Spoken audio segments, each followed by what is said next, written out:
Soviet soldiers are believed to have landed. I was in my car and I went.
Well, if it isn't our latest West Point prodigy, I'm Master Sergeant Watson, and I'll be in charge of your training. This is the National Training Center, where you will be finalizing your officer training. At West Point, they taught you how to be an officer. Here, we're gonna teach you how to fight.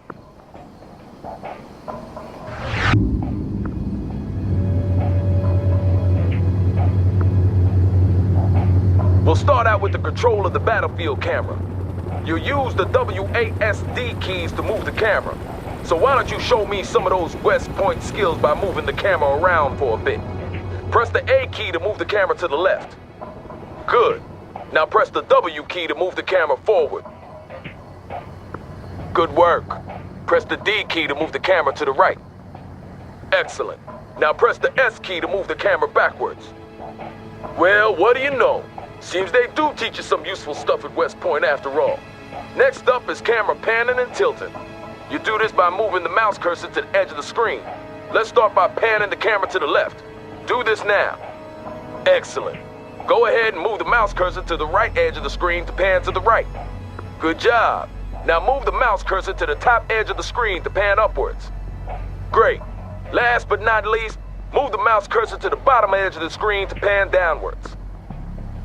If you really want to stretch your legs, we have a function called Mouse Look that allows you to look freely around the battlefield. To activate this, you press and hold the middle mouse button. Well done, sir. Now let's get down for a closer look at the terrain. You can move the camera closer to the ground by using the mouse scroll wheel. Try this now. Good. Now try moving the camera away from the ground. Now I'll show you something my platoon sergeant in the A. Shaw Valley taught me many years ago. The mini-map. This gives you an excellent top-down view of the battlefield, allowing you to quickly move to a specific position. By clicking the left mouse button on the mini-map, you can instantly move the camera to that location. Impressive. We have just one more thing, and then we're done for the day. See that red circle? Show me what you've learned by moving the camera through it.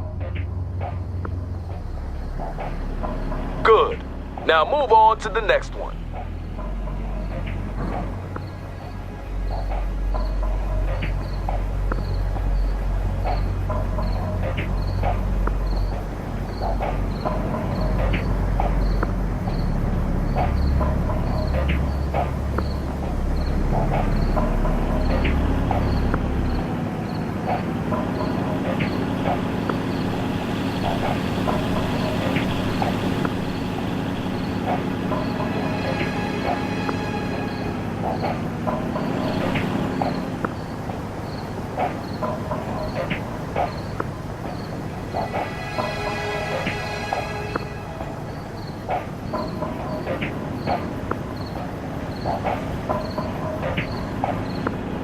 Good.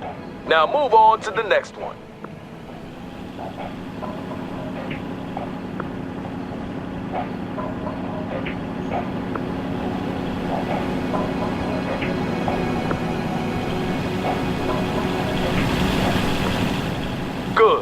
Now move on to the next one.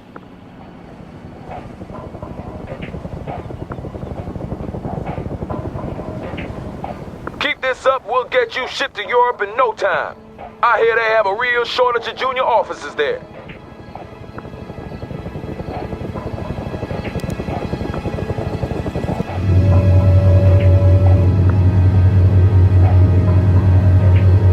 You got more spunk than most of the West Point pukes we get sent out here, I'll give you that. Let's see how you handle this next lesson.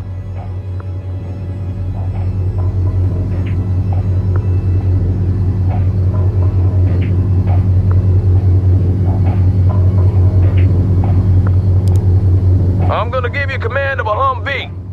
To issue orders to it, you have to select it first. And to do that, you left click on it with your mouse. If you want to select multiple units at the same time, you can create a selection box by clicking and holding the left mouse button and then drag the box around the units you want to select.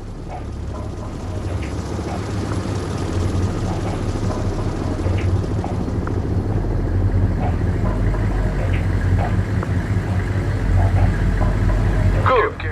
Now with the Humvee selected, you can start ordering it around. To issue a move order, select the Humvee and then right-click in the world where you want it to go. Good. Now I'm gonna teach you about transports. For this part of the exercise, I'll give you command of an infantry squad along with the Humvee. Select the infantry squad and order the soldiers to enter the Humvee by right-clicking on the Humvee. Yes, sir. Ready for boarding the transport. I wonder what Russian women are like. Large. Everyone's aboard. Good.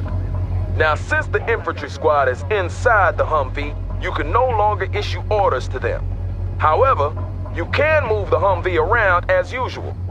To unload the infantry squad, simply select the Humvee and click the unload button on the order pallet. Try that now. Fueled up and ready. Ready to repair. Rolling out. Fueled up and ready. Engine is running, sir. Ain't gonna happen soon. Want a fast transport somewhere, sir? For your protection, sir.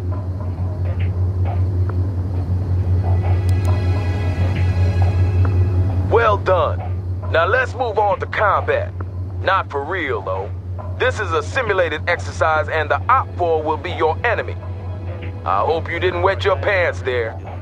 To tell a unit to attack, select the unit you want to use and then right-click on an enemy unit. See those units there? They don't seem too friendly, do they? Well, what are you waiting for? Light them up!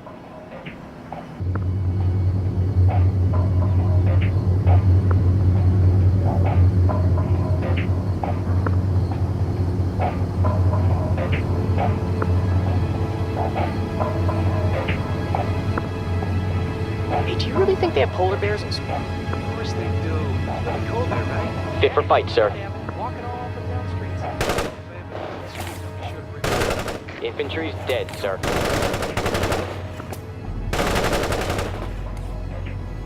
One less hostile, sir. Hooah! That's the spirit, sir. They'll fear you in Germany. To really be all you can be in urban warfare, you need to make good use of the surrounding terrain. See that building over there?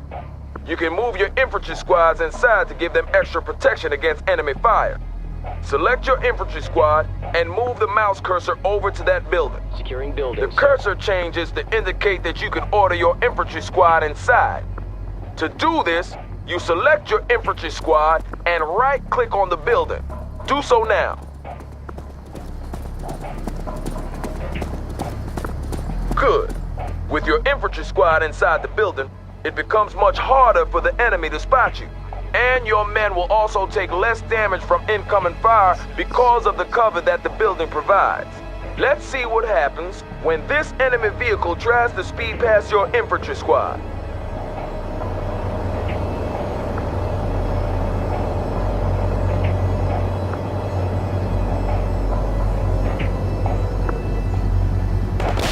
Sir, the vehicle is neutralized. Did you see that? OPFOR barely got a shot off. Well done, sir.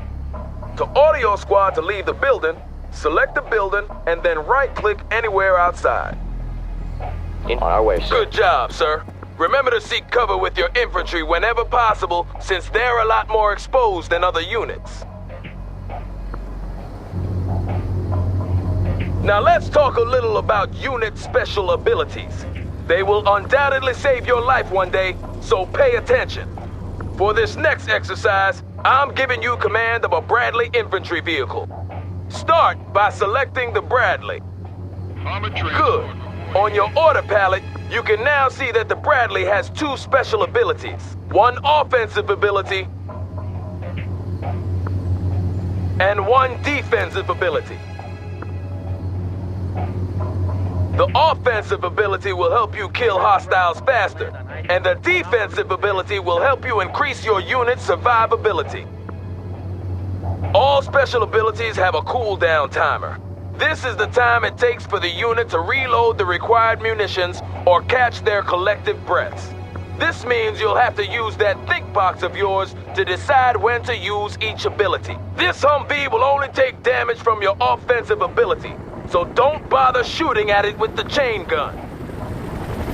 To use an offensive special ability, you left-click the corresponding button. Do that now. Good. Now left-click on the Humvee to launch a tow missile at it. Not bad at all, sir. As you can see, that ability is now cooling down, and you will have to wait a certain time before a new missile can be fired. Some units also come with a defensive special ability. Your Bradley, for example, has a smoke screen that it can deploy to hide from other hostiles. It's deployed immediately when you left-click the corresponding button, so don't fire it prematurely. Most units have unique special abilities, so make sure that you learn how each one works. They are one of the main keys to gaining the upper hand on the battlefield. That's basically all you need to know about movement and combat. Keep this up and you'll be graduating from here top of your class. Then you'll face the harsh school of real combat. I'll see you tomorrow when we'll talk about command points and objectives.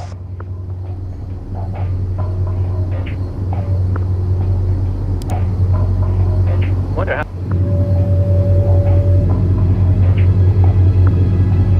So you haven't quit on us yet.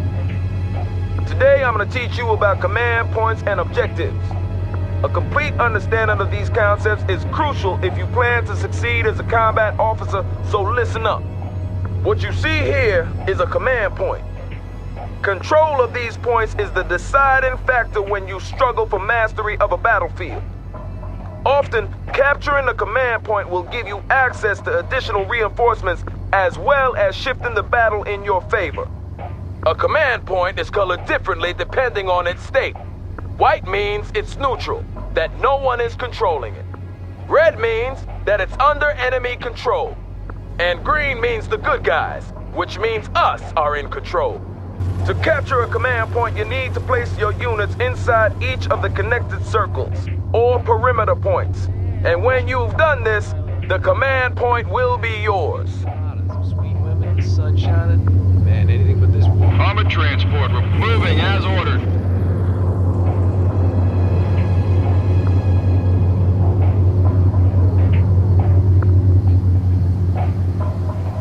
Bradley APC, rolling, sir. Well done, sir. That command point belongs to Uncle Sam. Now we move on to objectives. When you're on a mission, your commanding officer will provide you with a string of objectives which you have to fulfill in order to complete the mission. These objectives come in two different kinds: primary objectives and secondary objectives. To review your objectives, simply open the objectives log by clicking on the objectives button near the minimap. Do that now.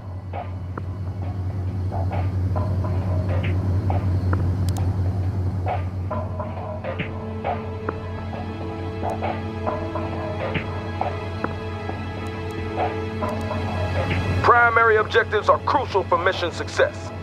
Fail one of these, and you will fail the mission. See that command point there? Your new primary objective is to secure it, just like you did in the previous exercise.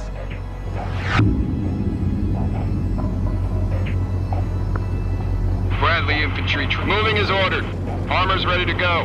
Driving to coordinates. Yes, sir. Armor available. Move to that perimeter.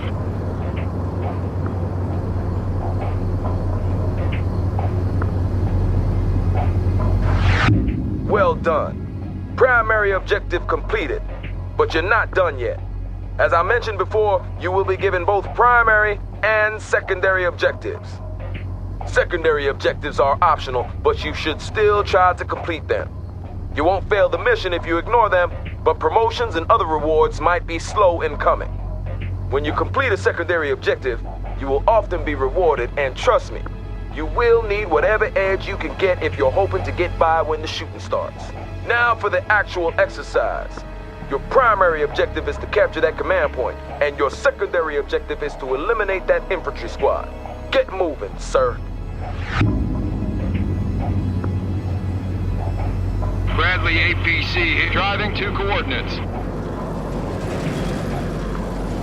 Yes, sir. APC moving out.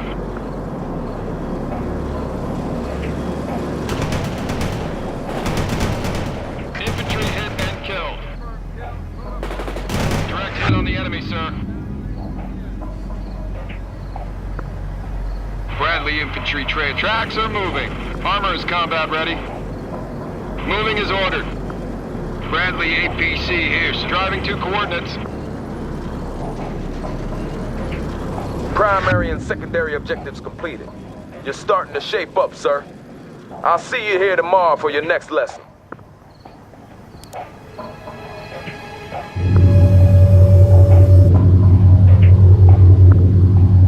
Seems you're determined to make it through to the end, sir. I guess you're eager to get to Europe and do some good. Today I'll teach you about reinforcements. It's the inevitable rule of war that men get hurt and die. But as a commander, you must stay focused on the big picture and complete your objectives. And for you to be able to do this, your commander will give you access to reinforcements. First off, you need to activate the reinforcement menu. Press the reinforcements button now. Good.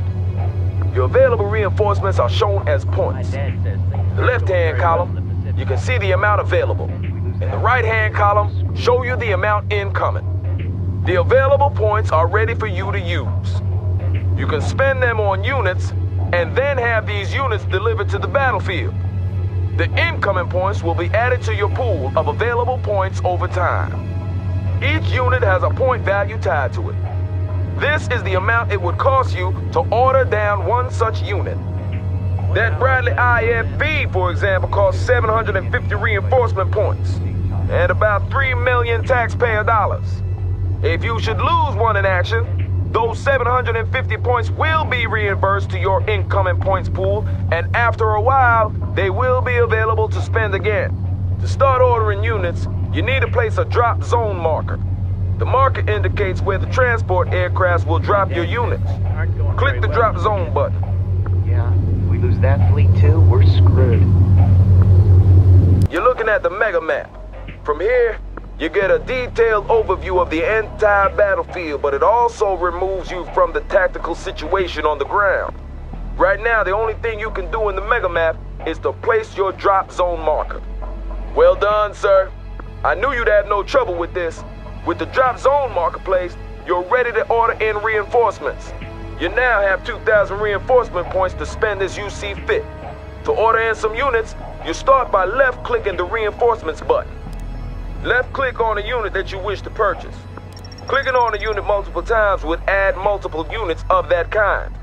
To remove a unit, simply right-click on its icon or left-click on the unit icon in the order box below. You can see your current order in the order box along with the total cost of your order. This amount can never exceed the amount of available reinforcement points, so choose wisely. When you've completed your order, you click the deploy button. Do so now.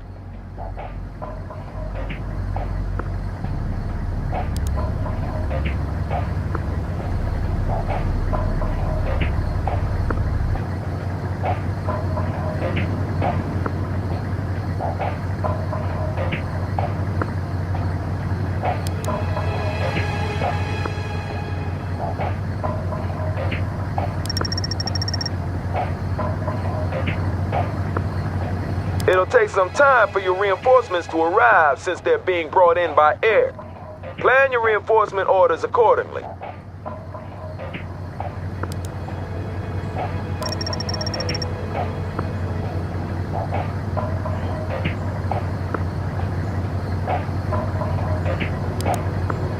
Superb job, sir. Only one more day until graduation. I'll see you back here tomorrow.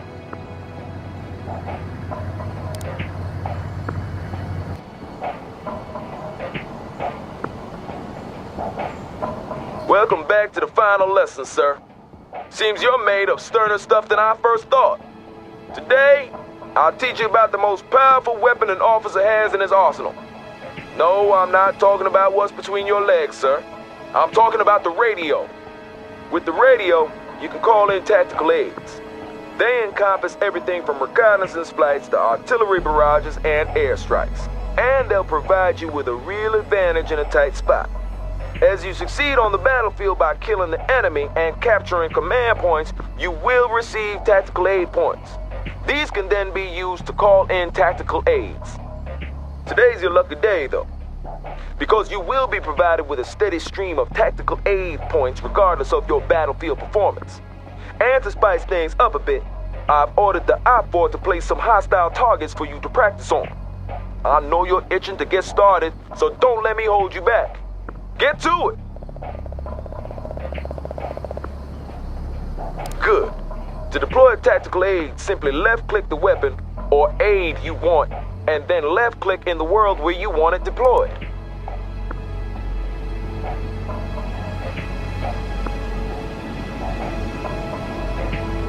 This is Hunter. Hostile tanks designated as primary target.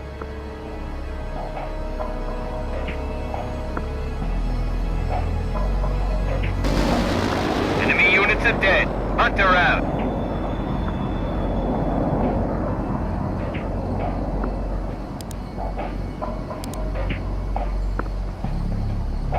Roger, Wilco. My laser guided is armed and I'm painting the target.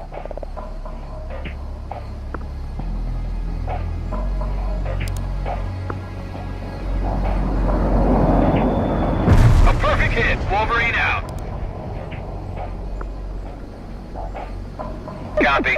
Firing for effect. Zulu 9 are out.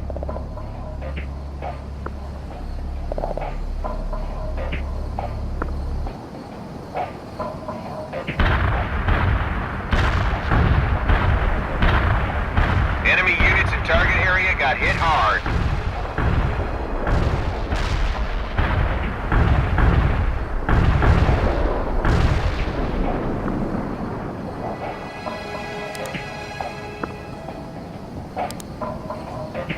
Roger. Close air support, bringing in the goods.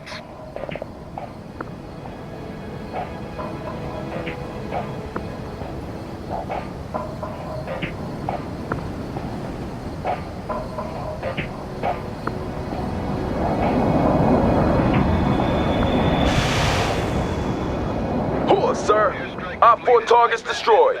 Superb job. As you might have noticed, it took some time before the tactical aid was deployed. This time varies depending on the tactical aid in question, so you need to plan ahead and analyze the movement of your enemies in order to hit them. Now those targets you just annihilated were stationary, and even a Marine could do that. To be really effective, you need to learn how to hit moving targets. So let's try it again. But this time, we'll have moving targets to practice on. Get to it.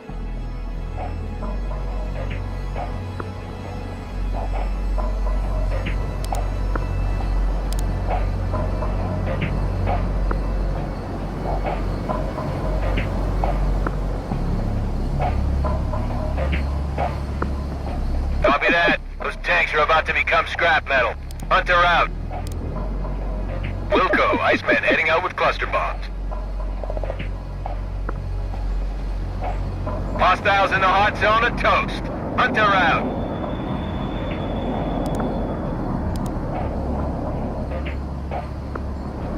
Copy that. Wolverine is primed and in the air. Iceman here. Cluster bomb hit nothing but dirt. Out. Copy that. Heavy artillery barrage inbound. Wolverine here. Bomb away. Heading heading back home. Zulu Niner, we copy. Firing for effect. Over. Artillery barrage hit for full effect.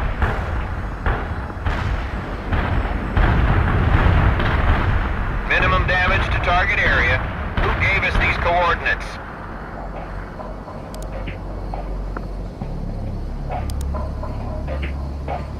Copy that. Heading towards target coordinates. Iceman out. This is Wolverine. Bunker Buster ordered, commencing attack. Roger that. Delivering a rain of shells at target coordinates. This is Zulu Niner. Coordinates locked down, shells on the way.